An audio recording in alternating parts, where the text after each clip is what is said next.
నమస్తే, నేను మీ ఈశ్వర్. ఈ6 న్యూస్ కి స్వాగతం. వార్తల్లోని ముఖ్య అంశాలు. తెలంగాణలోని నిరుద్యోగులకు రాష్ట్ర ప్రభుత్వం గుడ్ న్యూస్ చెప్పింది. త్వరలోనే కొత్తగా 22,000 ప్రభుత్వ ఉద్యోగాలకు నోటిఫికేషన్లు ఇవ్వాలని నిర్ణయించింది. సీఎం రేవంత్ రెడ్డి అధ్యక్షతన గురువారం రాష్ట్ర కేబినెట్ సమావేశం జరిగింది.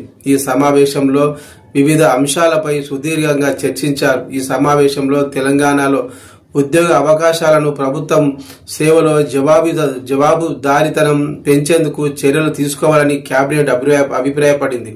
కేబినెట్ సమావేశంలో చర్చించిన అంశాలను, తీసుకున్న నిర్ణయాలను మంత్రులు పొంగులేటి శ్రీనివాసరెడ్డి, పొన్నం ప్రభాకర్, వాకిటి శ్రీహరి, జూపల్లి కృష్ణారావు, అడ్లూరి లక్ష్మణ్ కుమార్ మీడియాకు వెల్లడించారు. గత ఏడాదిన్నర కాలంలో 60,000 ప్రభుత్వ ఉద్యోగాలను భర్తీ చేసినట్టు తెలిపారు. అదనంగా 17,084 ఉద్యోగాలకు నియామక ప్రక్రియ వివిధ దశల్లో ఉందని అన్నారు.